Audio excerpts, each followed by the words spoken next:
Assalamualaikum warahmatullahi wabarakatuh. Perkenalkan, nama saya Danang Briyadi dengan NIM 2008076046. Saya dari mahasiswa Pendidikan Kimia 4B UIN Wali Songo Semarang.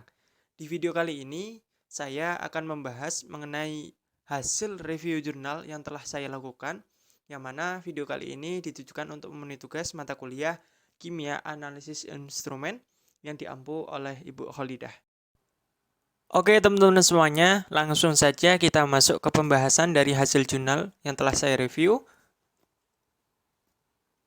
Oke, di sini ada pembahasan yang pertama terkait dengan identitas jurnal yang saya review. Yang pertama itu terkait dengan judul jurnal yang berjudul Rapid Classification of COVID-19 Severity by ATR-FTIR Spectroscopy of Plasma Samples. Kemudian nama jurnalnya yang menerbitkan adalah Analytical Chemistry. Untuk tahun terbit dari jurnal yang telah saya review ini adalah tahun 2021.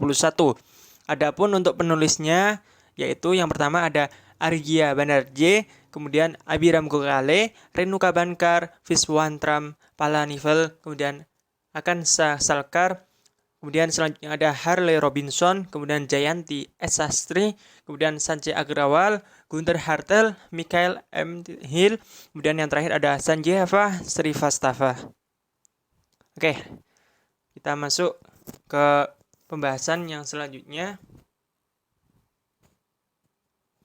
Di sini ada tadi ya, judul jurnal yang saya review dalam bahasa Inggrisnya itu ada Rapid Classification of COVID-19 Severity by ATR-FTIR Spectroscopy of Plasma Sample.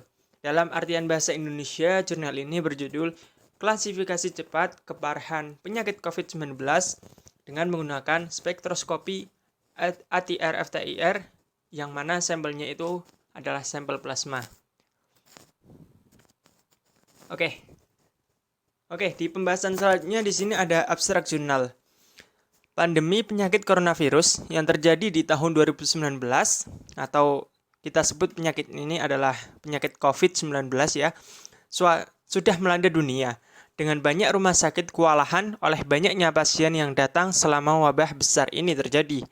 Triase cepat untuk pasien COVID-19 yang membutuhkan rawat inap dan perawatan intensif sangat dibutuhkan. Usia dan komorbiditas telah dikaitkan dengan risiko COVID-19 yang lebih tinggi tetapi tidak cukup untuk melakukan triase pasien. Di sini dalam jurnal ini, kami menyelidiki potensi spektroskopi reflektansi total Fourier transform infrared atau spektroskopi ATR-FTIR untuk digunakan sebagai alat tes cepat untuk mengklasifikasi keparahan penyakit COVID-19 dengan menggunakan sampel plasma darah dari 160 pasien yang mengidap penyakit COVID-19. Singkat dari abstrak ini adalah penelitian ini menunjukkan potensi bahwa ada alat spektroskopi ATR-FTIR sebagai alat triase keparahan COVID-19 yang cepat dan murah untuk memfasilitasi manajemen pasien COVID-19 selama wabah ini terjadi.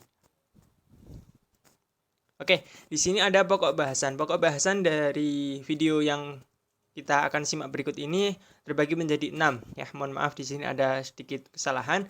Yang pertama ada pendahuluan yang berisi latar belakang diadakannya penelitian ini. Kemudian yang kedua ada tujuan penelitian. Kemudian yang ketiga ada eksperimen penelitian. Kemudian yang keempat ada hasil dan bahasan eksperimen. Kemudian yang kelima tentunya ada kekurangan dan kelebihan dari jurnal yang saya review ini menurut saya pribadi. Kemudian yang keenam itu ada kesimpulan.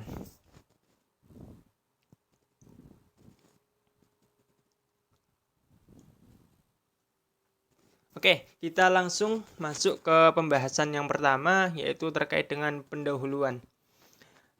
Di penghujung tahun 2019, umat manusia menghadapi suatu ancaman yang sangat serius, yaitu adanya penyakit coronavirus. Setelah menyebar dengan sangat cepat ke seluruh dunia, Organisasi Kesehatan Dunia atau biasa kita kenal dengan WHO menyatakan bahwa penyakit COVID-19 ini atau coronavirus diase 2019 sebagai pandemi global pada tanggal 11 Maret 2020.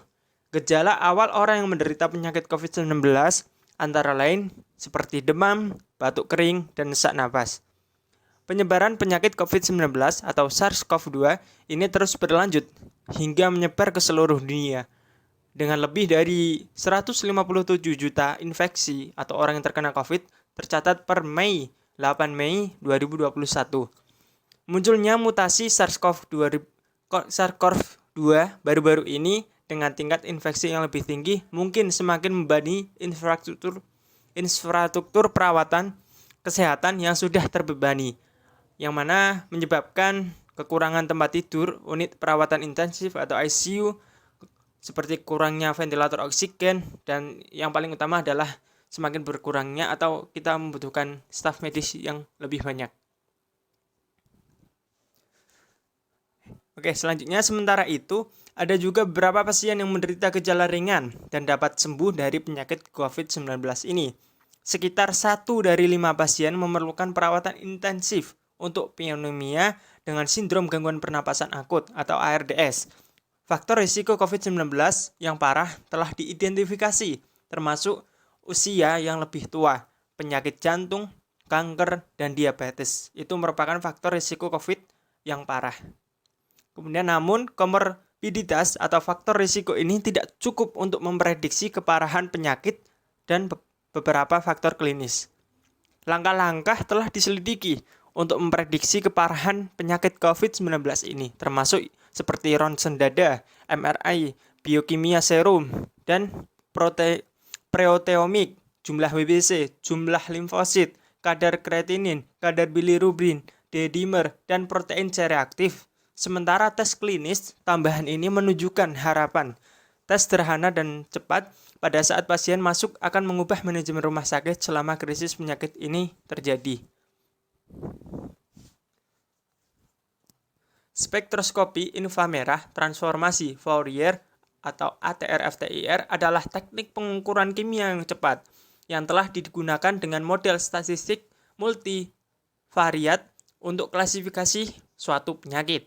2 penelitian terbaru melaporkan potensi spektroskopi ATR-FTIR sebagai tes screening cepat untuk penyakit COVID-19 menggunakan plasma atau usap nasofaring. Mengingat perubahan biokimia darah yang dilaporkan pada penyakit COVID-19 yang parah, kami berhipotesis bahwa spektroskopi ATR-FTIR dengan menggunakan spektrum sampel plasma akan membedakan antara penyakit yang parah dan penyakit yang tidak parah atau yang tidak berat. Di sini, dalam jurnal ini, kami mengembangkan prediksi algoritma untuk stratifikasi penyakit COVID-19 menjadi parah dan COVID-19 yang tidak parah menggunakan spektrum spektroskopi ATR-FTIR ini. Selain variabel klinis yang terjadi untuk dokter pada saat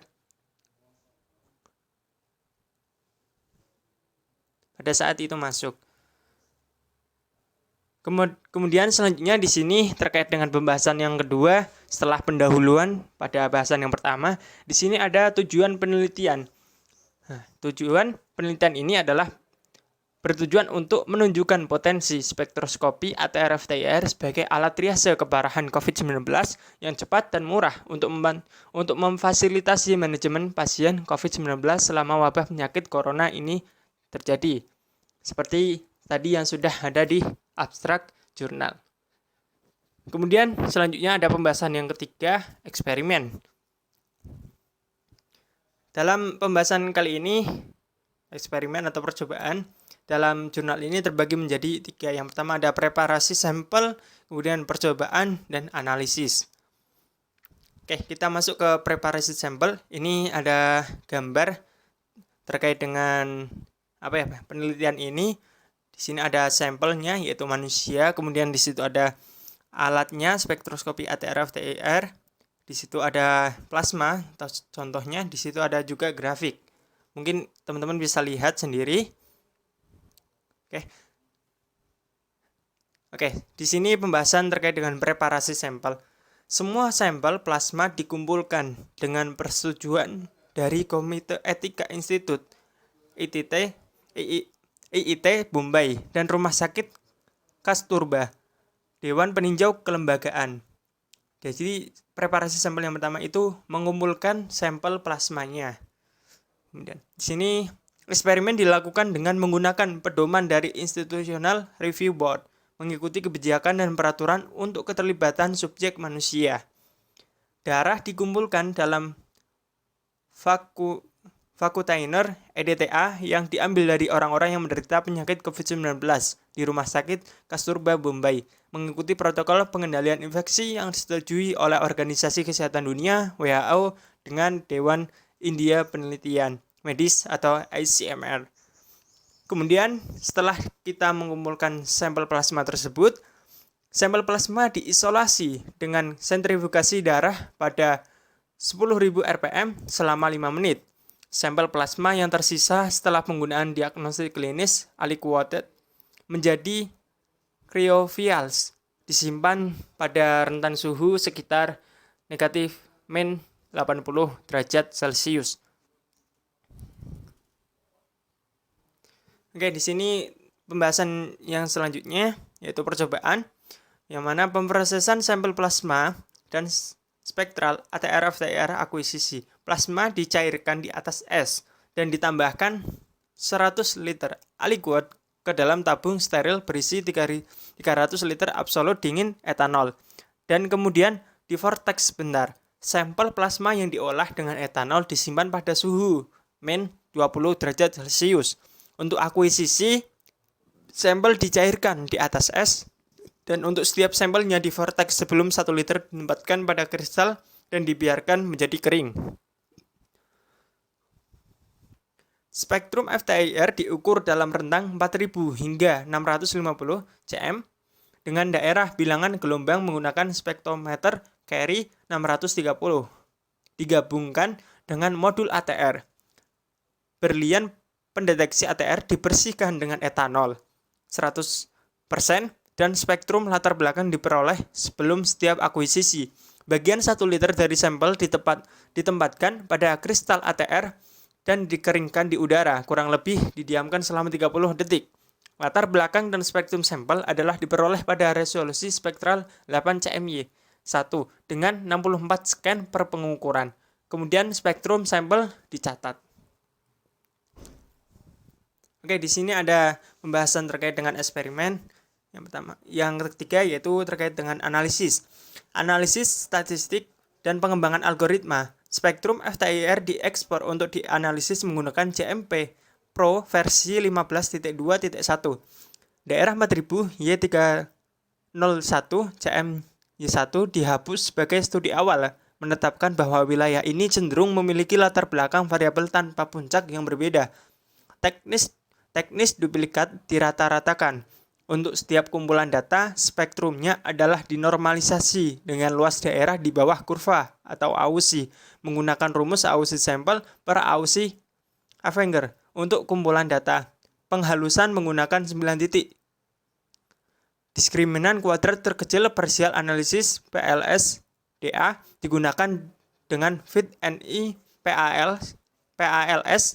Jumlah faktor ditetapkan keempat berdasarkan validasi silang cuti 1. Usia, faktornya itu ada usia dimasukkan sebagai variabel kontinu, sedangkan jenis kelamin, hipertensi, dan diabetes mellitus dimasukkan sebagai discrete variabel. Skor kepentingan variabel dihitung dan diplot dengan cutoff ketat 1. Analisis kontingensi digunakan untuk menghitung sensitivitas dan spesifisitas.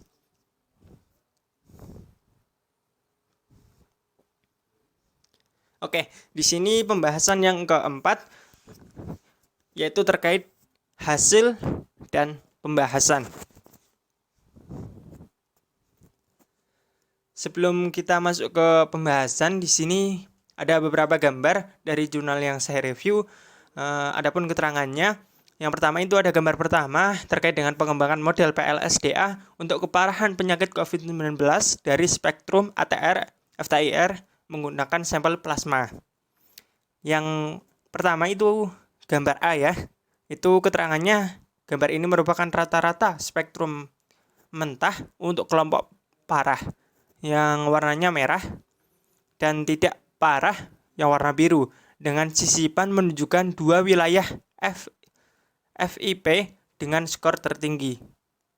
Mungkin bisa dilihat teman-teman. Oke, selanjutnya gambar yang kedua, gambar yang B. Ini merupakan plot FIP, menunjukkan kontribusi relatif dari wilayah FTIR dan variabel klinis pada model prediktif. Oke, selanjutnya yang C. Di sini gambar yang C itu memiliki keterangan bahwa gambar yang C itu merupakan analisis kurva operasi penerima membandingkan model prediksi menggunakan parameter klinis saja, yaitu tadi ada usia, jenis kelamin, hipertensi, diabetes mellitus, dan dengan penambahan data FTIR. Kemudian yang D, gambar yang D itu merupakan tabel kontingensi untuk kedua model. Oke, di sini gambar yang kedua dan keterangannya, yaitu gambar kedua ini terkait dengan evaluasi independen model PLSDA untuk tingkat keparahan penyakit COVID-19. Gambar yang A, mungkin teman-teman bisa lihat ya, ini merupakan rata-rata spektrum mentah untuk satu set pengujian dengan sisipan menunjukkan dua wilayah FIP dengan skor tertinggi. Kemudian selanjutnya gambar yang kedua yaitu yang B. Di sini merupakan analisis kurva operasi penerima.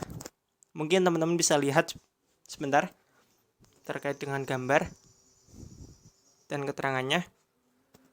Oke, selanjutnya di sini gambar yang ketiga atau yang C ini merupakan tabel kontingensi dari gambar yang kedua.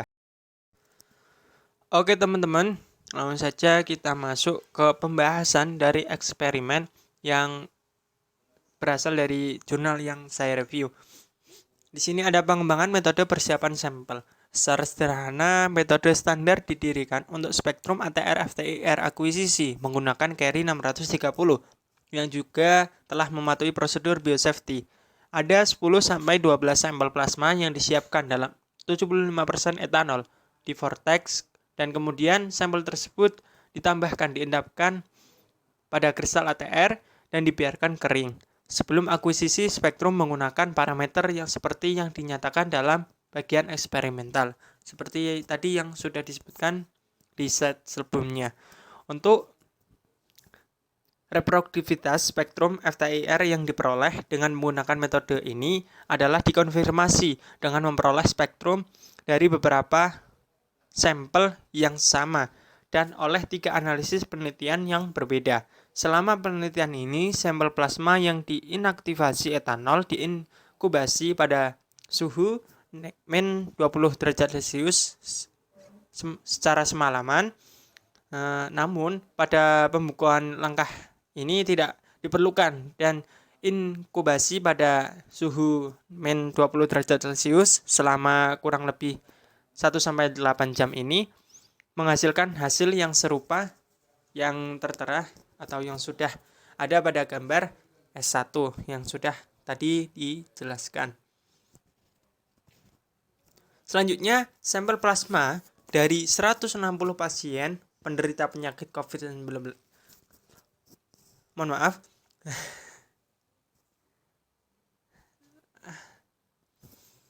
Sampel plasma. Oke. Selanjutnya, sampel plasma dari 160 pasien penderita penyakit COVID-19 yang dikonfirmasi secara klinis yang diperoleh dari Rumah Sakit Kasturba, Mumbai. Secara acak itu dibagi menjadi 2 kohort berdasarkan waktu akuisisi data. Ada 130 sampel dalam set pelatihan untuk model prediktif pengembangan dan 30 sampel dalam set pengujian buta. Sesuai yang ada dalam tabel S1 ini yang nanti akan kita lihat. Sebagai langkah pengendalian kualitas, analisis korelasi antara 2 kohort melaporkan R sebesar 0,99 untuk kelompok berpasangan person korelasi, seperti pada gambar S2 yang tadi sudah dipaparkan. Tingkat keparahan kasus terungkap dari data klinis setelah akuisisi data FTIR. Dalam tabel 1, pasien yang parah adalah secara signifikan lebih tua dari pasien yang tidak parah dan diperkaya untuk komorbiditas hipertensi dan diabetes mellitus. Di sana tidak ada perbedaan antara jenis kelamin pada kedua kelompok. Nah, di sini ada gambar tabel 1. Mungkin teman-teman bisa dilihat. Tabel 1 ini berisi karakteristik peserta yang diambil sampelnya. Di situ ada usia, kemudian ada seks atau jenis kelamin, kemudian ada penyakit peserta. Yang tadi sudah disebutkan ada 2, hipertensi dan diabetes mellitus. Mungkin bisa dilihat dari angka-angkanya, yang mana sesuai tadi yang sudah dijelaskan di slide sebelumnya, bahwasanya rata-rata usia yang menderita penyakit berat itu usianya sudah tua dibandingkan yang tidak berat. Oke, mungkin teman-teman bisa lihat. Oke, selanjutnya terkait dengan pengembangan model prediktif. Untuk pengembangan model, spektrum duplikat teknis dirata-ratakan untuk masing-masing model sampel. Dan kemudian spektrum untuk 130 sampel pelatihan dinormalisasi oleh AUSI. Data klinis lengkap tidak dapat diperoleh untuk dua pasien dan dibuang dari penelitian lebih lanjut. Di total ada 128 sampel.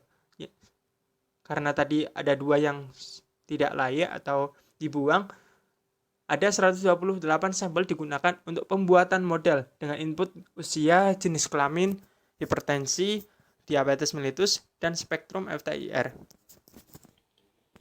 Gambar 1A yang sudah tadi dipaparkan di awal, di pertama sebelum slide ini, menunjukkan spektrum rata-rata untuk kelompok parah dan tidak parah, yang secara keseluruhan sangat mirip dan sebanding dengan laporan sebelumnya tentang FTIR plasma dan serum. Statistik multivariat menggunakan PLSDA dilakukan pada kumpulan data, termasuk parameter klinis, usia, jenis kelamin, hipertensi, dan diabetes mellitus. Setelah validasi silang love onward, rata-rata root PRESS minimum adalah 0,87443 dan jumlah faktor yang diminimalkan adalah 4. Kepentingan variabel skor proyeksi atau FIP digunakan untuk menentukan kepentingan parameter dalam model 15 seperti gambar 1B. FIP skor menggabungkan kontribusi variabel terhadap variabel respon dan faktor X laten dan menunjukkan kontribusi relatif variabel, yaitu parameter klinis atau panjang gelombang IR spesifik terhadap keparahan penyakit COVID-19. Selanjutnya, prediktor terkuat berdasarkan hasil penelitian ini untuk keparahan COVID-19 adalah penyakit diabetes mellitus dengan skor FIP 2,9 seperti yang ada dalam gambar 1B. Bisa dilihat di slide sebelumnya, perbandingan plot skor FIP pada gambar 1B dengan spektrum rata-rata pada gambar 1A menunjukkan bahwa wilayah FTIR yang penting dalam membedakan COVID-19 parah dan tidak parah bukanlah puncak tertinggi dalam spektrum mentah.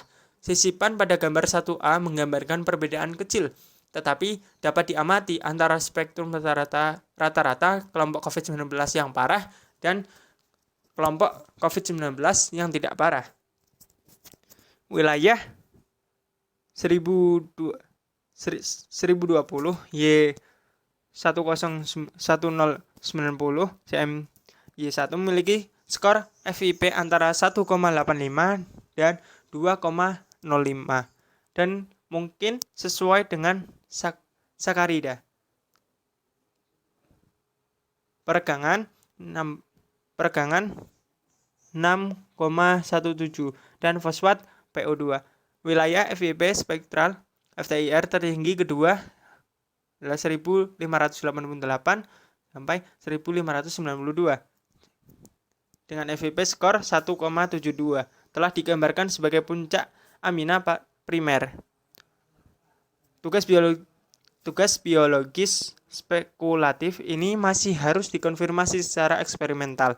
Setelah mengembangkan model prediktif, kami dalam penelitian ini selanjutnya bertanya apakah penggunaan spektrum FTIR meningkatkan prediksi keparahan COVID-19 di atas parameter klinis saja seperti yang dinilai oleh statistik C, yaitu area di bawah kurva ROC, dan tabulasi silang hasil prediksi versus hasil aktual. Matriks kebingungan. Angka 1C.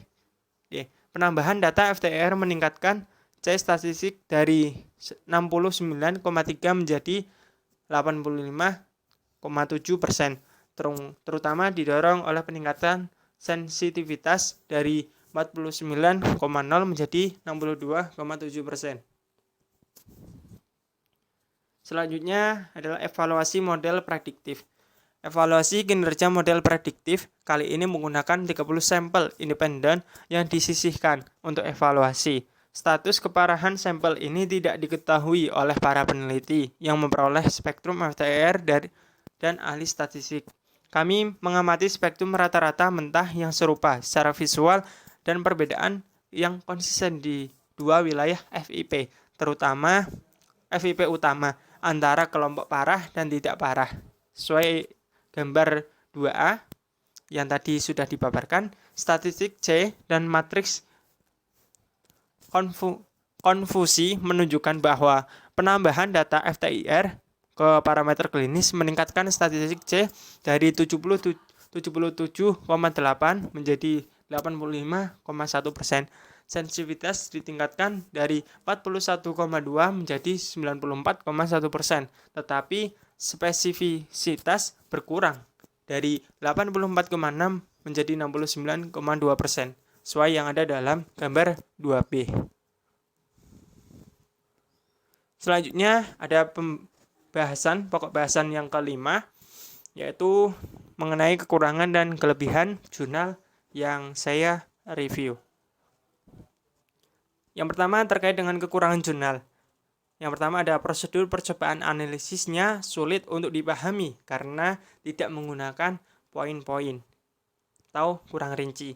Kemudian selanjutnya dalam jurnal ini banyak istilah asing yang sulit untuk dipahami. Kemudian terkait dengan kekurangan jurnal ini, yang ketiga ada keterangan dari tabel dan gambar yang kurang penjelasannya. Oke, selanjutnya yang kedua ada kelebihan jurnal. Yang pertama, pembahasannya disajikan secara lengkap, baik itu proses penelitiannya atau hasilnya. Kemudian yang kedua, gambar yang disajikan sudah berwarna sehingga memudahkan membaca untuk mengetahui perbedaannya. Kemudian yang selanjutnya, yang ketiga, terkait dengan kelebihan jurnal, ada informasi tambahan mengenai pembahasan jurnalnya. Oke, di sini ada pokok bahasan yang ke-6, yaitu kesimpulan.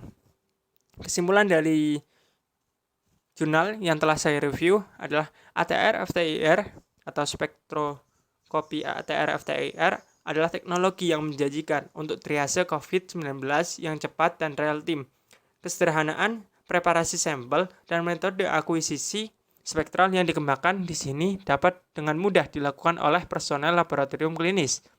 Model prediksi multivariat yang dikembangkan dalam penelitian ini dapat diimplementasikan pada komputer akuisisi data yang sama, memungkinkan pengembalian hasil yang cepat untuk memfasilitasi pengembalian kebut biaya yang lebih rendah dan instrumentasi ATR-FTIR yang kuat.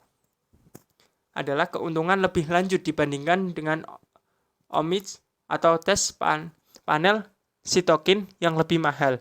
Mengingat pandemi kemungkinan akan bertahan di negara maju dan berkembang selama beberapa bulan ke depan hingga bertahun-tahun. Ketersediaan tes triase pasien COVID-19 yang cepat, sederhana, dan ekonomis akan memudahkan rumah sakit untuk memprioritaskan pasien parah secara tepat waktu, sehingga berpotensi mengurangi keseluruhan kematian berkelanjutan akibat menderita penyakit COVID-19. Oke, mungkin itu saja terkait dengan video pembahasan hasil jurnal yang telah saya review. Saya mohon maaf apabila ada banyak kesalahan, baik itu disengaja maupun tidak. Kurang lebihnya mohon maaf. Terima kasih.